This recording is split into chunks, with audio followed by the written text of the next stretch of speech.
অসংখ্য বাংলাদেশি কি দেশের আধার ও ভোটার তালিকায় ঢুকেছে, যাদের বেশিরভাগ কি আবার বাংলা থেকে এই তালিকায় ঢুকে পড়েছে। ডিডি নিউজের এক প্রতিবেদনে এমন ইঙ্গিত দেওয়া হয়েছে। যদি সত্যি এমনটা হয়ে থাকে, তাহলে চলতি বছরে তারা ধরা পড়তে চলেছে নির্বাচন কমিশনের বিশেষ পদক্ষেপে। এই কাজ করা সম্ভব হয়েছে কংগ্রেস সহ ইন্ডিয়া জোটের বেশ কিছু দলের ভোটার তালিকার গড়মিলের অভিযোগ তোলার কারণে। প্রতিবেদনটি স্কিপ না করে শেষ পর্যন্ত দেখুন। চ্যানেলটি সাবস্ক্রাইব করুন এবং শেয়ার ও কমেন্টস করতে ভুলবেন না। পশ্চিমবঙ্গের ৮ জেলায় জনসংখ্যার তুলনায় আধার কার্ডের সংখ্যা বেশি। দেশের সরকারি চ্যানেল ডিডি নিউজের ডিকোড নামের সংবাদ বিশ্লেষণ অনুষ্ঠানে এই তথ্য পরিবেশন করেছেন সাংবাদিক সুধীর চৌধুরী। আপনারা দেখছেন স্ক্রিনে সেই পরিসংখ্যানের ছবি। এই পরিসংখ্যান অনুযায়ী যে তথ্য প্রকাশ করেছে তা নিঃসন্দেহে উদ্বেগের।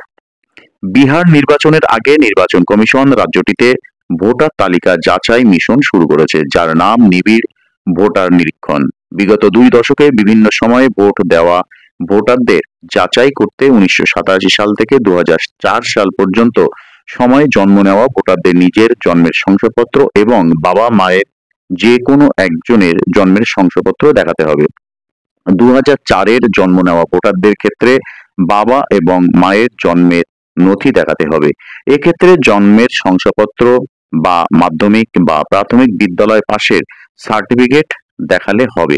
এছাড়া পাশাপাশি আছে আনুষঙ্গিক আরো 9টি গুরুত্বপূর্ণ নথি। এক্ষেত্রে ভোটার কার্ড, আধার কার্ড ও রেশন কার্ড নথি তালিকায় রাখা হয়নি। কংগ্রেস সহ দেশের বিভিন্ন দলের প্রতিনিধিরা জন্মের শংসাপত্র দেওয়া এবং ভোটার আধার ও রেশন কার্ড নথি তালিকায় না রাখার কারণে সুপ্রিম কোর্টে মামলা করে। বৃহস্পতিবার মামলা শুনানি হয়। আধার ও রেশন কার্ড রাখার বিষয়ে রিপোর্ট চেয়ে 28 জুলাই পরবর্তী দিন ঘোষণা করেছে দেশের সুপ্রিম কোর্ট। বিভিন্ন সূত্রের দাবি, কংগ্রেস সহ বেশ কিছু রাজনৈতিক দল দিল্লি ও হরিয়ানা বিধানসভা নির্বাচনে বিজেপি জয়ের নেপথ্যে ভোটার গড়মিলের অভিযোগ তুলেছিল। ভিলেনের কাঠগড়ায় দাঁড় করানো হয়েছিল কেন্দ্রীয় নির্বাচন কমিশনকে। পশ্চিমবঙ্গের বেশ কিছু জায়গায় ভিন রাজ্যের ভোটারদের নাম প্রকাশ্যে আসে। ঘটনা ঘিরে বিব্রত হয় নির্বাচন কমিশন। পরে স্বশাসিত এই সংস্থা নির্বাচন কমিশন সিদ্ধান্ত নেয় নিবিড় ভোটার পরীক্ষা করা হবে। বিহার রাজ্য দিয়ে শুরু হয়। আগস্ট মাস থেকে পশ্চিমবঙ্গে এই কাজ শুরু করবে নির্বাচন কমিশন। চলতি মাসে বিএলওদের রাজ্যের জেলা শাসকের কার্যালয়গুলোতে এ সংক্রান্ত বৈঠক হওয়ার কথা। বৃহস্পতিবার সুপ্রিম কোর্টের শুনানির পর রাতে ডিডি নিউজে ডিকোড সংবাদ বিশ্লেষণে চাঞ্চল্যকর তথ্য পরিবেশন করেন সঞ্চালক সুধীর চৌধুরী। তিনি দেখান, মুর্শিদাবাদ জেলায় যেখানে মুসলিম জনসংখ্যা 66.27%, সেখানে আধার কার্ডের সংখ্যা 121%। বীরভূম জেলায় মুসলিম জনসংখ্যা যেখানে 37.06%, সেখানে আধার কার্ডের সংখ্যা 115%। নদিয়া জেলায় মুসলিম জনসংখ্যা যেখানে 26.8%, সেখানে এই জেলায় আধার কার্ডের সংখ্যা 114%। উত্তর 24 পরগনা জেলায় মুসলিম সংখ্যা যেখানে 25.82%, আর আধার কার্ডের সংখ্যা সেখানে 103%। কোচবিহার জেলায় মুসলিম জনসংখ্যা যেখানে 25.5%, সেখানে আধার কার্ডের সংখ্যা এই জেলায় 121%। উত্তর দিনাজপুর জেলায় মুসলিম জনসংখ্যা যেখানে 49.92%, সেখানে এই জেলায় আধার কার্ডের সংখ্যা 114%।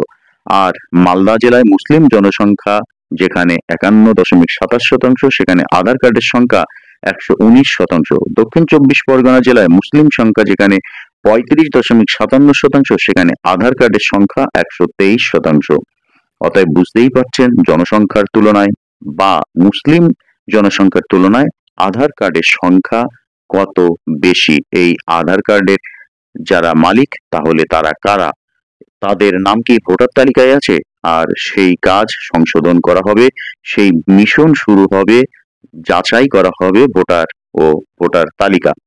প্রশাসনের একাধিক সূত্রের দাবি, কংগ্রেস সহ যে দলগুলো দিল্লি ও হরিয়ানা রাজ্যে বিধানসভা নির্বাচনে বিজেপির জয়ের নেপথ্যে নির্বাচন কমিশনের ভাবমূর্তি কালিমা করেছে, সেই দলগুলোর কারণেই নির্বাচন কমিশন নড়ে চড়ে বসে নিজেদের নিয়মে ভোটার তালিকা যাচাইয়ের নামে। সূত্রগুলোর দাবি, পশ্চিমবঙ্গ ছাড়াও বেশ কিছু রাজ্যের বেশ কিছু এলাকার ভোটার আধার ও রেশন কার্ডের সংখ্যার সাথে জনসংখ্যার গড়মিল ধরতে পেরেছে নির্বাচন কমিশন। সে কারণে এমন সিদ্ধান্ত নিয়েছে সংস্থাটি। সূত্রগুলোর আরো দাবি, গড়মিলের নেপথ্যে বাংলাদেশি ও রোহিঙ্গা জনসংখ্যা মূলত দায়ী।